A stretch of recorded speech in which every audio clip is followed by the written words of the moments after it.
नमस्कार दोस्तों, मैं आचार्य वसुधा आप सभी का हार्दिक अभिनंदन करती हूँ आपके अपने YouTube चैनल पर।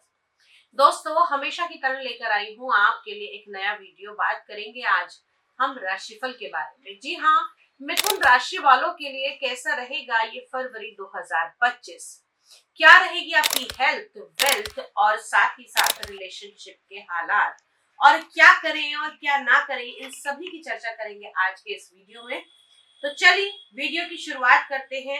सबसे पहले आपकी हेल्थ के बारे में। अभी मिथुन राशि वालों की मैं बात करूं तो लगन में माह के शुरू में मंगल का गोचर रहेगा। यहाँ पर मंगल वक्री अवस्था में है, तो कहीं ना कहीं थोड़ा सा गुस्सा आपके अंदर रह सकता है, थोड़ा सा आप ओवर पावर रह सकते हैं। और हाँ, कुछ चीजों का आपको विशेष ध्यान रखना है, जैसे कि पैसा कमाने के चक्कर में आप ओवरबर्डन ना हो। जिन लोगों को ब्लड प्रेशर की प्रॉब्लम है, शुगर की प्रॉब्लम है, उन लोगों का ब्लड प्रेशर थोड़ा सा इंक्रीज इस समय रह सकता है, तो खाने पीने का पूरा ध्यान रखें। साथ ही साथ अपने माइंड को बिल्कुल कूल रखेंगे तो ये महीना आपके लिए बहुत बेस्ट रहेगा। अब बात कर लेते हैं आपके दूसरे भाव की, यानी कि आपके फाइनेंस, आपके कुटुंब, आपके परिवार के बारे में, आपकी धन की स्थिति के बारे में।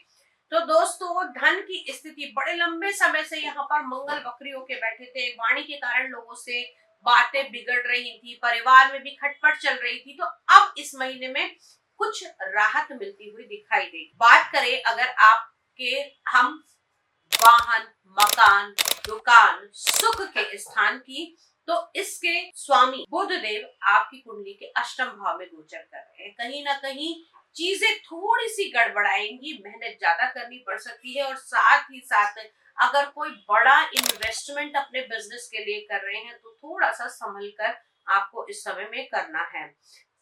बात करते हैं अब आपकी संतान के और रिलेशनशिप के बारे में। तो दोस्तों, आपके पंचम भाव के स्वामी शुक्र उच्च होकर कर्म भाव में बैठे हैं, 10वें भाव के अंदर आपके गोचर कर रहे हैं, तो रिलेशनशिप आपकी अच्छी होगी।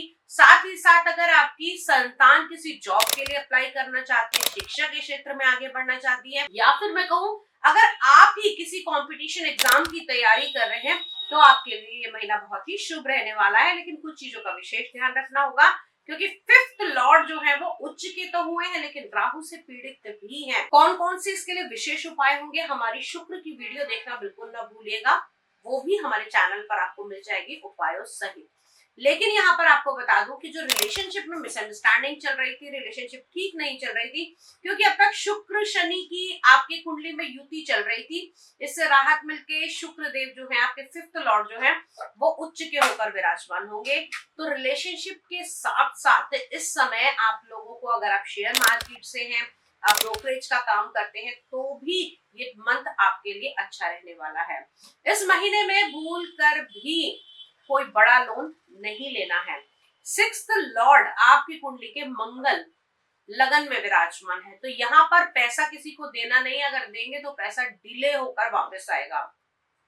अब बात करते हैं आपके पारिवारिक संबंध और साथ ही साथ आपकी पार्टनरशिप के बारे में। तो सेवेंथ लॉर्ड देवगुरु बृहस्पति आपकी कुंडली के सप्तम भाव के स्वामी है, जो कि 12वें भाव के अंदर अब मार्गी होंगे। कुछ समय से वक्री चल रहे थे, पैसे की लेन देन बढ़ रही थी, लेकिन अब मार्गी होंगे। तो 12वें भाव के अंदर आध्यात्मिक यात्राएं तो कराएंगे, लेकिन वहीं खर्चा भी होगा। अब खर्चा कैसा होगा? दान, पुण्य, समाज कार्यों में, अपने परिवार के साथ बाहर जाने में, किसी भी संस्था के साथ जुड़कर काम करने में, जहां धार्मिक अनुष्ठान हो, इस प्रकार की चीजें आपको देखने को मिलेंगी। साथ ही साथ पढ़ाई के ऊपर आपको फुली कंसंट्रेट करना है, क्योंकि ज्ञान के स्वामी भी हैं देवगुरु बृहस्पति, जो कि व्यय के भाव में जा रहे हैं।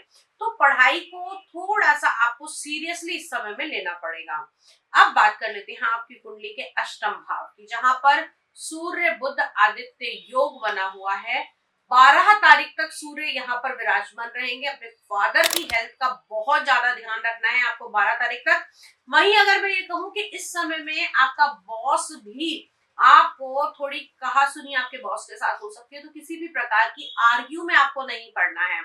सरकारी महकमे से जुड़कर काम करते हैं तो अपने पेपर वर्क को कंप्लीट रखिए। कोई इंश्योरेंस आपकी नहीं हो रखी तो उस इंश्योरेंस के ऊपर आपको ध्यान देना है, और साथ ही साथ बड़ा इन्वेस्टमेंट जो है उसके ऊपर अपनी कड़ी नजर बना के रखना है। किसी भी प्रकार की लापरवाही, यहाँ तक कि अगर आप काम से भी कहीं बाहर जा रहे हैं तो भी आपको अपने पेपर्स का, अपने सामान का पूरा ध्यान रखने की आवश्यकता है। अब बात कर लेते हैं आपकी कुंडली के भाग्य के भाव के बारे में। माह की शुरुआत में चंद्रमा और शनि का विषयोग यहाँ पर बना होगा। कहीं ना कहीं थोड़ी सी दिक्कतें, आपको गले से जुड़ी हुई प्रॉब्लम्स आ सकती हैं माह के शुरुआत में। जिन लोगों को थायराइड है उनको ध्यान रखने की आवश्यकता है, या फिर मैं कहूँ जिन लोगों को डिप्रेशन की प्रॉब्लम है उन लोगों को अपना बहुत ज्यादा स्टार्टिंग के डेज में ध्यान रखने की आवश्यकता है।